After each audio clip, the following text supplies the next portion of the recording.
Welcome to my channel. నా ఛానల్ని first time కనుక చూస్తే ప్లీజ్ సబ్స్క్రైబ్ చేసుకొని బెల్ ఐకాన్ అయితే కొట్టండి. నేను పెట్టిన ప్రతి వీడియో మీకైతే నోటిఫికేషన్ వస్తుంది అనమాట. ఇంకా నా ఛానల్ని సబ్స్క్రైబ్ చేసుకోండి. ఇదిగోండి, ముందుగా వీడియోలోకి వచ్చేద్దాము. ములక్కాయ పచ్చడి అండి. ఎంత టేస్ట్గా ఉందంటే అంత టేస్ట్గా ఉంది. చూస్తుంటేనే నోరు ఊరిపోతుంది కదా. మీకు చాలా అంటే చాలా బాగుంది. నేను చెప్పడం కాదు, మీరు చేసుకొని టేస్ట్ ఎలా ఉందో నాకైతే కామెంట్ చేయండి. ఇంకా ప్రాసెసింగ్లోకి వెళ్ళిపోదాం, వచ్చేయండి. ములక్కాయల సీజను ఇప్పుడైతే. ములక్కాయలు బాగా ఎవరింట్లో చెట్టు ఉన్నా కానీ బాగా కాస్తాయి. ఎవరు చెట్టు ఏమి ఇవ్వలేదండి, కొనుక్కొచ్చుకున్నవి ములక్కాయలు.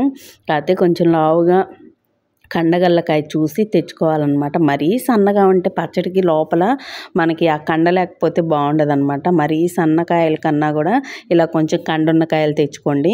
దీనికి కావాల్సినవన్నీ ములక్కాయలు. నేను ఏ పచ్చడైనా ఉజ్జాయింపుగానే పెడుతున్నానండి. ఇంకా అందుకని చెప్పేసి అన్నీ ఉప్పు కారం కూడా ఉజ్జాయింపుగా వేసుకోవటమే. కాయలు, ములక్కాయలు, చింతపండు గుజ్జు, ఉప్పు, కారం, ఆవుపిండి, మెంతిపిండి, తాలింపు గింజలు ఇవి ఉంటే పచ్చడి అయిపోయిద్దండి. చిన్నుల్లిపాయలు.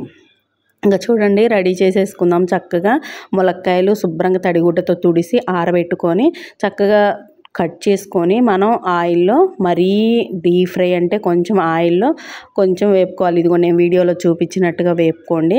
వేపుకున్నాక నేను చెప్పాను కదా, అన్నీ ఉజ్జాయింపుగా వేసుకోవటమే. ఆ ములక్కాయలకి తగ్గట్టుగా ఉప్పు, సాల్ట్ అనమాట. కళ్ళుప్పు అయితే కరగదు కదా. మీ దగ్గర చింతపండు లేదనుకోండి, ముందే నానపెట్టి పెట్టుకోండి. కాకపోతే ఇక్కడ నేనైతే చింతపండు మర్చిపోయాను. చూడండి లాస్ట్ దాకా వీడియో, మీకు అర్థమైద్ది. ఇదిగోండి, ఇంకా కారం కూడా వేసుకున్నాను.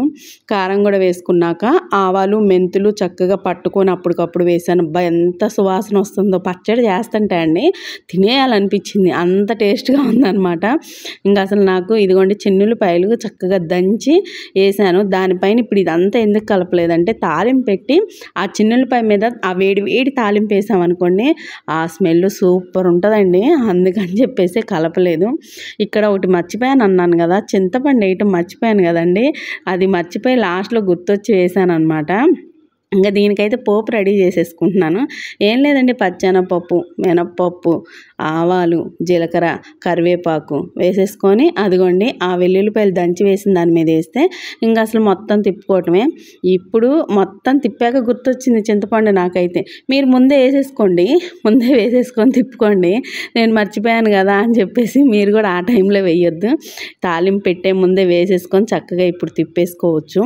ఇప్పుడే వేసుకోండి. నేను మొత్తం కలిసాక మళ్ళీ తర్వాత అయితే చింతపండు వేసుకున్నాను. అన్నీ ఉజ్జాయింపుగానే వేసుకున్నానండి. ఇదిగోండి చింతపండు గుజ్జు ఇప్పుడు వేసాను. నా దగ్గర రెడీగా ఉంది. మీ దగ్గర రెడీగా లేకపోతే ముందే రెడీ చేసి పెట్టుకోండి. ఒక 2 స్పూన్లు అయితే సరిపోయింది. నిమ్మకాయ సైజ్ అంత చింతపండు అనమాట. పచ్చడి ఉందండి. అబ్బా, ఒక్క ముద్ద తినేవాళ్ళం, ఎక్కువ తినేస్తాం రైస్ ఆ రోజు. అంత బాగుంది. ఇంకా మీకైతే ఏమనిపించిందో నాకు కామెంట్ చేయండి.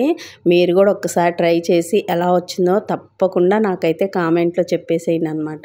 ఇలా ఉజ్జాయింపుగా వేసుకున్నప్పుడు కూడా ఒక్కొక్కసారి చాలా టేస్ట్ బాగుంటుంది అనమాట. కొలతల ప్రకారం కాకుండా అన్నీ ఉజ్జాయింపుగా వేసుకున్నాను.